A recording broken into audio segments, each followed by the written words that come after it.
Iniciando a gravação, nós estamos na reunião do CEBI quarto sábado, que é um grupo de aprofundamento bíblico do CEBI, aqui de Pernambuco, mas aberto para o mundo. Pernambuco falando para o mundo, CEBI. Então, é o lema da Jornal do Comércio, que é uma rádio local, mas que é o CEBI, nada se perde, tudo se copia. Então, hoje teremos a contribuição do CEBI Sertões, nesse tema que eles vão abordar para nós. Tem a palavra, companheiros e companheiras dos Sertões.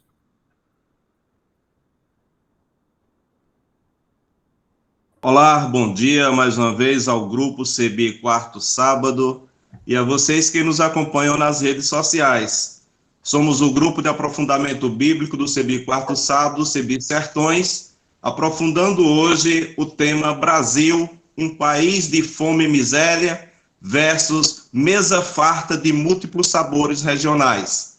Esse tema é inspirado na campanha da Fraternidade 2023, Fraternidade e Fome, dá-lhe vós mesmo de comer, Mateus 14,16. Através do Google Meet e assessoria do CEBI Sertões e coordenação de João Luiz, o CEBI Sertões é composto por Benedito, Wilson, Hélio, Tristé, Socorro, Rosileide e João Alfredo.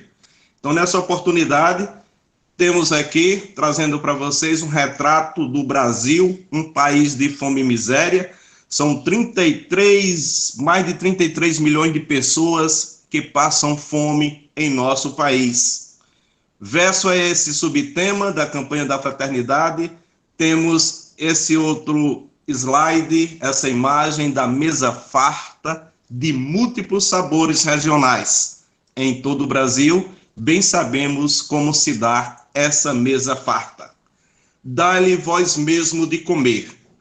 Nos diz Madre Teresa de Calcutá, quando um pobre morre de fome, não é porque Deus não cuidou dele, é porque nem você, nem eu quisemos dar a ele o que ele precisava. O direito humano à alimentação adequada, o DHH, ele é inalienável. Nos diz a Declaração Universal dos Direitos Humanos, no artigo 25. Toda pessoa tem direito a um nível de vida suficiente para lhe assegurar e à sua família a saúde e o bem-estar, principalmente quanto à alimentação, ao vestuário, ao alojamento, à assistência médica e ainda quanto aos serviços sociais necessários. E tem direito à segurança no desemprego, na doença, na invalidez, na viuvez, na velhice ou noutros casos de perda de meio de subsistência por circunstâncias independentes da sua vontade. Diz ainda que a maternidade e a infância têm direito à ajuda e assistência especiais. Todas as crianças nascidas dentro ou fora do matrimônio gozam da mesma proteção social. Nos diz a Declaração Universal dos Direitos Humanos. Há uma emenda constitucional, a de número 64, que ela foi sancionada dia 4 de fevereiro de 2010, editada. Ela alterou o artigo 6º da Constituição Federal de 1988 para introduzir a alimentação como um direito social. As mesas da Câmara dos Deputados e do Senado Federal, à época, nos termos do artigo 60 da Constituição Federal, promulgam a seguinte emenda ao texto constitucional. Artigo 1º. O artigo 6º da Constituição Federal passa a vigorar com a seguinte redação. Artigo 6º da Constituição Federal. São direitos sociais a educação, a saúde, a alimentação, o trabalho, a moradia, o lazer, a segurança, a previdência social, a proteção à maternidade e à infância, a assistência aos desamparados na forma desta Constituição. Esta emenda constitucional entra em vigor na data de sua publicação. À época, na mesa do Senado Federal, está aí o deputado era Michel Temer, que era o presidente na época, e o senador José Sarney. Brasília, 4 de fevereiro de 2010. Pois bem, Tomando novamente ao subtema Brasil, um país de fome e miséria, versus mesa farta de múltiplos sabores regionais, fundamentado na campanha da Fraternidade 2023. Trazemos aqui o retrato da fome, da mesa farta e da referência bíblica. Quanto à fome, em 2022, ano passado, segundo o Inquérito Nacional sobre Insegurança Alimentar no contexto da pandemia da Covid no Brasil, apontou que 33,1 milhão de pessoas não têm garantido o que comer, o que representa 14 milhões de novos brasileiros em situação de fome. Consequentemente, fazendo um cheque com a fome, a mesa farta vai nos dizer que a produção de grãos na safra do ano passado para esse ano, 2022-2023, no Brasil, está estimada em 310 milhões de toneladas. Mais de 310 milhões. Se confirmado, o volume representa um incremento de 14,5%, ou seja, 39,3 milhões de toneladas a mais a serem colhidas do que na passada temporada. Que situação de conflito, né, minha gente? A fome exorbitante e a mesa farta aí, de fartura. A referência bíblica que nos motivou a trazer esse estudo para nós hoje e para vocês que estão participando das redes sociais é Mateus, o Evangelho de Mateus, capítulo 14, versículo 13 e 21, onde trata do banquete da vida e bem sabemos do que Jesus nos diz, vós mesmo dá-lhes de comer. Nós é que temos que alimentar esse povo. A insegurança alimentar moderada, ela se apresenta de forma grave no Regional Nordeste 2, que compreende os estados de Alagoas, Paraíba, Pernambuco e Rio Grande do Norte. No entanto, em Alagoas, 59,9% da população vive em insegurança alimentar. Tá? A formação permanente em agroecologia, através da CPT em Alagoas, ela fortalece prática agroecológica e a produção de alimentos saudáveis. A gente tem o link dessa informação e o texto bíblico que ilumina para nós, para tratar da insegurança alimentar, é a oração do Senhor, o Pai Nosso. Na Paraíba, 33,8% da população vive em insegurança alimentar. Lá há um projeto da Universidade Federal da Paraíba de pesquisa sobre o sistema sustentável para ampliar a produção de alimento no Cariri paraibano. E foi publicado ano passado. Tem o link também da apresentação. Em nosso estado de Pernambuco, no qual nós estamos aqui, estamos em Petrolina, aqui nos Sertões, muita gente na capital, 47,% da população, quase 50% da população vive em insegurança alimentar. Lembrando que Alagoas vive aí um percentual maior em todo o Regional Nordeste 2, quase 60% praticamente. No entanto, em Pernambuco, para melhorar essa gravidade, há uma produção em quintais de muda na área de Suape, no DP Agro. Saiu a manchete também no Diário de Pernambuco, que a gente registrou para acompanhar também. Esse projeto em Pernambuco, da produção em quintais de muda da área de Suape, ela é uma parceria entre o Complexo Industrial Portuário de Suape e a Caritas, e já entregou 220 espaços voltados à geração de alimentos e aumento. Ainda é muito pouco para o referencial de fome que a gente tem no estado de Pernambuco, do que a gente tem na Paraíba, em Alagoas e em Rio Grande do Norte, que corresponde a 35,2% da população que vive em insegurança alimentar. E no Rio Grande do Norte tem uma experiência bonita, que é a Feira Nordestina da Agricultura Familiar e Economia. Está aí, saiu na Brasil de Fato, tem o link também para o acesso. A feira, ela demonstra, foi lançada em 3 de julho do ano passado, em plena pandemia, ela demonstra toda a força e pujança econômica desse segmento social, que é responsável pela produção de alimentos saudáveis. Parabéns aos potiguares, aos pernambucanos, aos paraibanos, alagoanos e outras experiências que a gente tem também no Brasil, mas sobretudo nesse tema agravante no Regional Nordeste 2, por essas experiências ricas que passa a população e tem ajudado a melhorar a qualidade de vida, a alimentação básica da população. Se eu tenho fome, o problema é meu. Se o irmão tem fome, o problema é nosso, dizia o venerável, querido, saudoso Dom Helder Câmara. Que bênção! O governo federal ele relançou nesta quarta-feira 22 o Programa de Aquisição de Alimentos, o PAA. O novo formato, recriado a partir da medida provisória, irá focar em ampliar a produção proveniente de povos indígenas, quilombolas, assentados da reforma agrária, negros e mulheres. Que bênção! As mulheres inseridas nessa situação de fome, né, e de mesa farta em nosso país. Que bom! Em cerimônia no Recife, o presidente Luiz Inácio Lula da Silva disse que o relançamento do programa é um passo importante para melhorar a qualidade da alimentação do brasileiro e da renda de quem vive no campo. A Agência Brasil, né, tem um link também para a gente conferir essas informações em maiores detalhes. Pois bem, esse povo, o nosso povo, tem que comer 3 vezes por dia. Esse povo tem que trabalhar. A gente não quer apenas comer 3 vezes por dia. Quer se vestir bem, quer estudar bem, quer ter carro, quer ter geladeira, quer viajar. Tudo aquilo que a gente é capaz de produzir.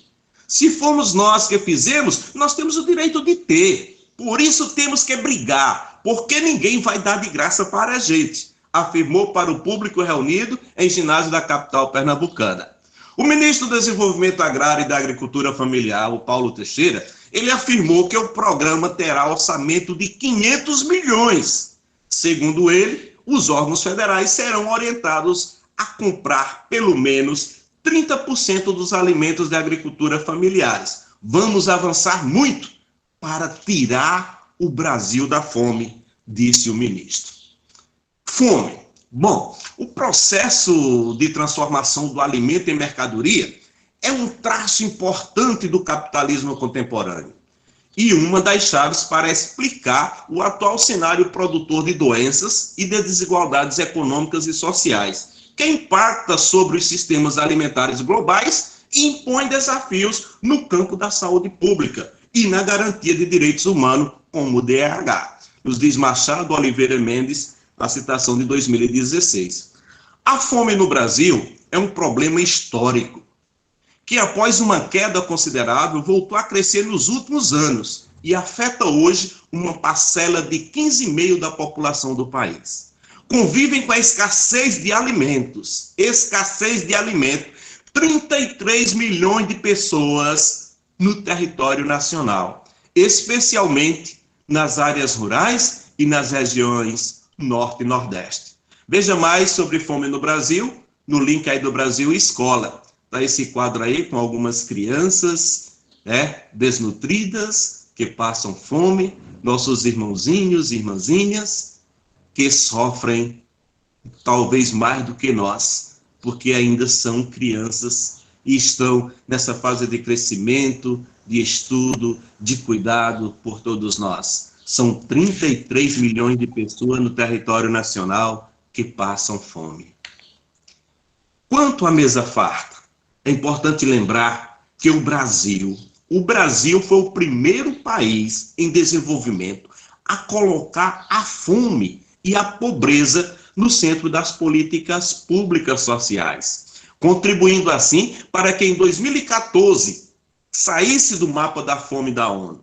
Além disso, naquele momento, lá em 2014, há 9 anos atrás, o Brasil conquistou o reconhecimento internacional e inspirou outros países, a partir da construção das suas políticas públicas de SAN, de segurança alimentar e nutricional, a construírem também esta alegria de tirar o seu país da fome, lá da ONU, do Brasil, e fazer com que a população se alimentasse.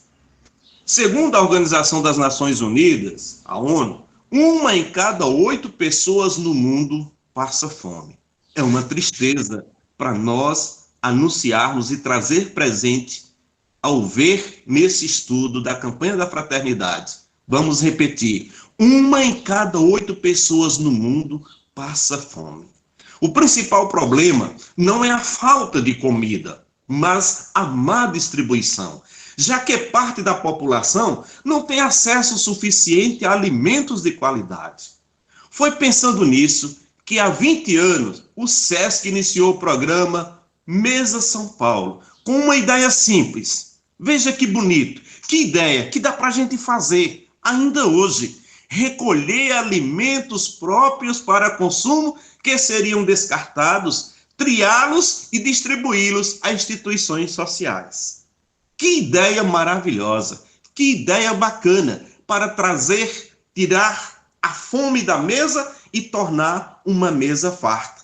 Como resultado dessa experiência do SESC em São Paulo, 13,3 toneladas de alimento que seriam desperdiçados por dia, 13 toneladas de alimento na maior metrópole do Brasil, do mundo, São Paulo, acho que só perde para umas lá fora. Eles ganham um novo destino, esses alimentos. No ano passado, foram doados 3.500 toneladas de alimento, beneficiando 143 mil pessoas. Desde a criação do programa em 94, mais de 47 milhões de toneladas de alimentos que iam para o lixo, iam para fora, já foram arrecadadas e doadas no estado de São Paulo. Se São Paulo foi capaz de fazer essa experiência através do SESC, imagine no Regional Nordeste 2, no Brasil como um todo, essa experiência também, cada um fazendo para tirar da mesa de fome e tornar uma mesa farta. Ou seja, erradicar a fome no Brasil e no mundo. Está aí o link também do SESC São Paulo, para que a gente possa conferir melhor essa matéria.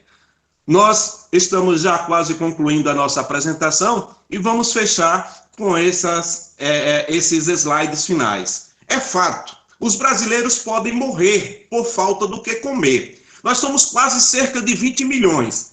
Assim, ao desvelar essa situação, urge a necessidade de saídas que coloquem as condições de vida e a dignidade humana no centro das decisões e da responsabilização do cumprimento das políticas públicas já existentes em nosso país. Em tempos de crise, a garantia dos direitos humanos é tradicionalmente impactada pela opção política dos governos neoliberais em reduzir o papel do Estado frente ao avanço do capital internacional. As consequências concretas são a diminuição dos gastos públicos e corte significativo nos investimentos sociais, além da reorientação dos investimentos para setores que correspondem a esse interesse. Temos o link também aí do Comida, da Verdade para Todos, os desafios para a efetivação do direito humano da alimentação, adequado aí, ao cenário de crises no Brasil. Então, vejam só, a gente conclui quase fechando dizendo o seguinte: quem tem fome tem pressa.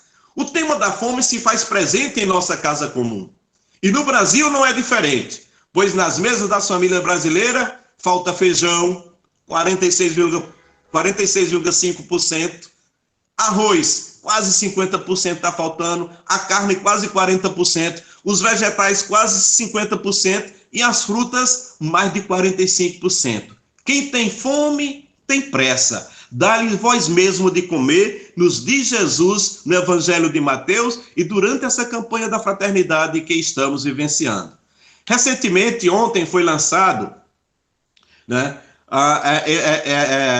esse impacto da fome na infância e a garantia de direitos do FEAC. Diz o seguinte: desnutrição de criança no Brasil é a maior em 13 anos. Vejamos essa realidade que é triste. A gente falava ainda há pouco das crianças a desnutrir, daquele slide que a gente mostrou com aquela imagem coletada na internet. Vejam só, entre 2018 e 2022, o número de hospitalizações dia de bebês até 1 ano por desnutrição cresceu de 128 para 172. É assustador. A cada 100 mil nascidos vivos, até 2015, era inferior a 80 por dia. Vejam que crescimento. Os domicílios onde moram crianças menores de 10 anos possuem o maior índice de insegurança alimentar grave ou moderada. Os percentuais mais altos estão aonde? No Nordeste, com quase 52% e 49%, respectivamente. Está nesse patamar. É absurdo, é assustador isso, minha gente. De acordo com o relatório Situação Mundial da Infância 2019, Criança, Alimentação e Nutrição, né, do FEAC, nos diz: 2 em cada 3 crianças, entre 6 meses e 2 anos de vida no mundo não recebem alimento necessário para o crescimento adequado. A subnutrição prejudica o desenvolvimento cerebral, compromete a aprendizagem, aumenta o risco de baixa imunidade, doenças e morte.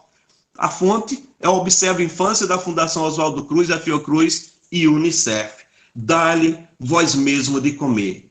Temos essa responsabilidade social de, embora fazendo parte do CEBI Quarto Sábado, nós do sertão também, do Brasil, do Nordeste, do mundo todo, ter a oportunidade de sairmos de um país de fome e miséria para um país que produz uma mesa farta de múltiplos sabores regionais. Com agradecimento à Divina Ruá, aqui nós paramos nossa apresentação e vamos agora para o debate, para a construção rica de nos fazermos espelho nessa apresentação, com base na fundamentação da oração inicial, que precisamos nos fazer espelho para se ver a si mesmo. Muito obrigado, João Luiz, e a todos do CEBI Sertões por a oportunidade de trazer presente essa apresentação. Uma salva de palmas na linguagem dos sinais. Muito bem, parabéns, então, Wilson. Benedito, você, como parte integrante da equipe, quer ainda complementar? Infelizmente, quando a gente fala em mesa farta, a gente tem que lembrar que essa fartura não é dividida, e nós mesmos não damos de comer. Porque a gente vai ver que em Manaus são produzidos e desperdiçados por dia, o maior índice de desperdício do Brasil está em Manaus. Quando você vai para o Rio de Janeiro, 17 mil toneladas de alimentos desperdiçados por dia. No Brasil, ao todo, 40 e tantos milhões de toneladas ao ano. Isso ainda nos assusta muito mais, porque o Brasil só é o 10º país em desperdício alimentar. Mas o que ainda nos deixa mais tenso ainda é que boa parte desse desperdício vem das famílias. Vem de compras excessivas, vem de mau armazenamento. E, com isso, quem compra também está encarecendo para os que passam fome, quem compra em excesso. Porque isso aí, na demanda, passaria uma demanda maior e baixaria o preço para quem não tem tanto recurso assim para desperdiçar. E a gente precisa realmente levar a sério essa questão de nós mesmos dar de comer, porque só em evitar o desperdício já estamos dando de comer a alguém. É bom a gente lembrar sempre disso. Muito bem. Mais alguém do CEBI Sertões gostaria de ainda fazer algum comentário, alguma observação para gente, antes da gente começar a partilha? Bom dia a todos, a todas. Eu gostaria só de colocar a questão da desigualdade. O ponto Mesa Farta trouxe para a gente a reflexão de que, por exemplo, nós aqui na região do Vale do São Francisco, com tanta irrigação, com a produção de tantos frutíferos, de tantas raízes, de tantos animais, quer dizer, nós temos aqui uma fartura, mas, a exemplo do resto do Brasil, essa fartura aumenta as desigualdades.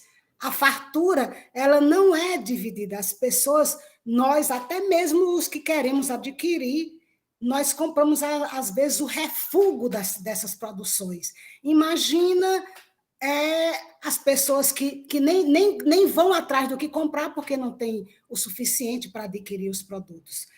E aí, quando a gente, eu mesma, quando nós estávamos discutindo, quando a gente pensa na mesa farta, nessas pesquisas que a gente fez na internet, de tantas possibilidades de melhorar a situação das pessoas para que essa mesa farta atinja outras pessoas, a gente chega à conclusão de que, se não fossem esses pequenos atos de FETAG, de um programa como esse que foi lançado essa semana, ações assim quase que isoladas, o geral só faz aumentar a desigualdade. Porque quanto mais produção, mais concentração.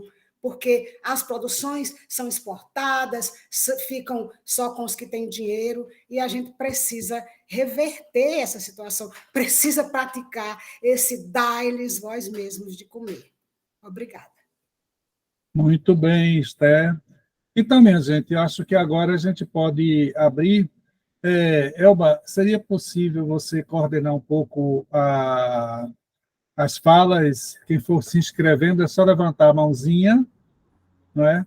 E agora a gente tem um tempo considerável para as nossas reflexões dentro do ver a realidade da fome e aquilo que nós, cristãos e cristãs, nesse momento aqui presentes, nos deixamos interpelar, né? Juliana, você está aí no seu palácio das Oliveiras, Juliana das Oliveiras, no seu palácio aqui, provavelmente no bairro nobre, chique de Recife. Eu estou notando o palácio, né? Você está inserida aí. Se você quiser também colaborar, dando a Tá sua certo. palhinha. Mas, Obrigada. não, então, a partir do momento que as pessoas foram se inscrevendo, tá? Porque aí evita de eu estar só eu falando. Tá, ok, eu faço sim. Aí, como eu vou fazer, eu vou logo me colocar. O Wilson falou algumas coisas aí que eu vivi um pouco delas. Como pedagoga que eu sou, como professora de criança pequena, numa periferia, durante um pouco mais de 20 anos, o quanto é real o fato da criança que não se alimentou adequadamente dos 0 aos 2 anos em relação à aprendizagem dela. Tá? Isso é forte, forte e sério. Aí vou fazer também um pouco da apresentação do SESC Recife. O SESC Recife ele tem um trabalho, sim, nesse colocar comida para as crianças carentes. Hoje eu sei que eles distribuem na Igreja de Casa Forte, que tem uma escola, um cuidado com as crianças no contra-horário, e eles dão essa alimentação de lanche, de almoço para as crianças, fazendo essa distribuição, bem como no local onde eu estava inserida, eles também faziam isso constantemente. E isso é, sim, um cuidado alimentar, tá? Que é muito importante. Mas a nossa primeira falante é a Juliana, do seu palácio, que eu sei onde você está, Juliana, porque eu li no chat. Fala, Ju.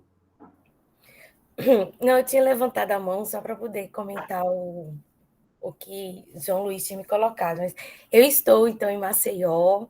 Eu vim para cá para participar de um congresso do meu sindicato, Sindicato de Servidores da Rede Federal de Educação. É o segundo encontro de negras, negros, indígenas e quilombolas.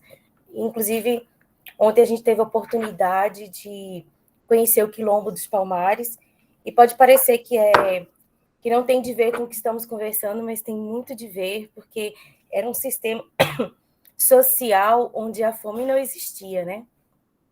É impressionante que mesmo agora, 400 anos depois da destruição do Quilombo, ou da primeira tentativa de destruição, lá continua sendo muito lindo, ainda tem mata atlântica, e é uma região que tem água, claro, né, muito farta, bonita, de difícil acesso, obviamente, que era para poder dificultar os acessos dos poderosos, para poder garantir a defesa e, em caso de fuga, também essa possibilidade.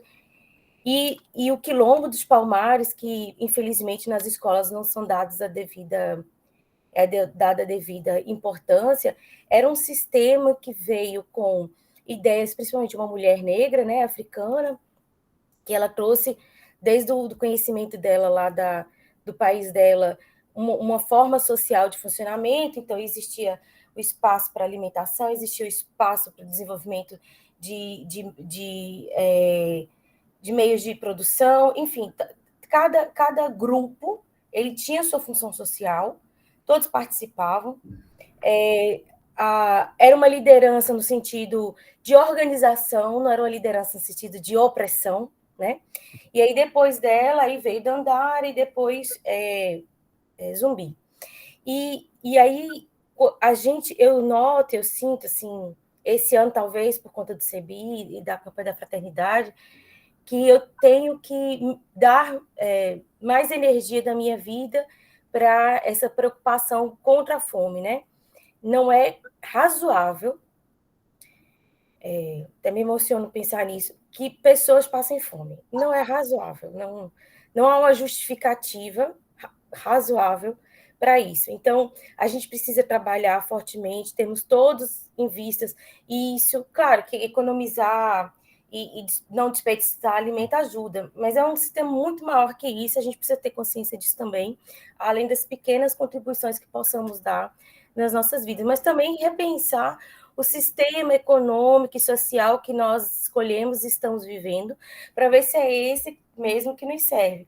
E, para tanto, é importante a gente resgatar as histórias de nossos antepassados negros e indígenas, entender o que é um quilombola, entender o que é uma aldeia indígena, porque talvez aí esteja parte da solução desse problema que tem que ser exterminado. Não tem outra coisa. Não é razoável. Eu acho que é da maior violência que temos, né? Atualmente estou lendo esse livro, esse negócio não dá para ver, mas enfim, é o livro chamado Quarto Despejo, Diário de uma Favelada, da Carolina Maria de Jesus, que é uma mineira que morava numa favela em São Paulo. E ela, então, relata a sua realidade. E é adoecedor, é sofrido. Ela escreve, esse diário é da década de 50, ela publica na década de 60. Gente, ela repete várias vezes, a fome é o juiz, porque ela diz que, eu vou ler porque fica melhor, que é a pessoa que sofre que nos diz. A tontura da fome é pior do que a do álcool. A tontura do álcool nos impele a cantar, mas a da fome nos faz tremer. Percebi que é horrível ter só ar dentro do estômago. Comecei a sentir a boca amarga. Pensei, já não basta as amarguras da vida? Recomendo a leitura porque nos faz perceber de uma outra forma uma realidade que, infelizmente, da década de 50 permanece. E ela não é uma mulher ignorante, assim, que é uma outra percepção também. A gente, às vezes, acha que porque as pessoas passam fome, elas são escória. Não. Ela era uma mulher inteligente, era uma mulher culta, ela tinha conhecimento de política, ela tinha conhecimento literário, sabe? Ela tinha um bom vocabulário, mas ela não teve oportunidades, especialmente por conta da cor dela, né? Então, veja como é bom saciar a fome. Resolvi tomar uma média e comprar um pão. Que efeito surpreendente faz a comida no nosso organismo? Eu que antes de comer vi o céu, as aves, tudo amarelo. Depois que comi, tudo normalizou-se aos meus olhos. Deixo Carolina Maria de Jesus aí para ajudar a gente na nossa reflexão. Obrigada. Então, agora, se você me permite, eu vou parar a gravação, porque a gente continua com mais liberdade e agradecemos a quem nos acompanhou até agora nessa gravação. Valeu. Juliana, coloca no chat o nome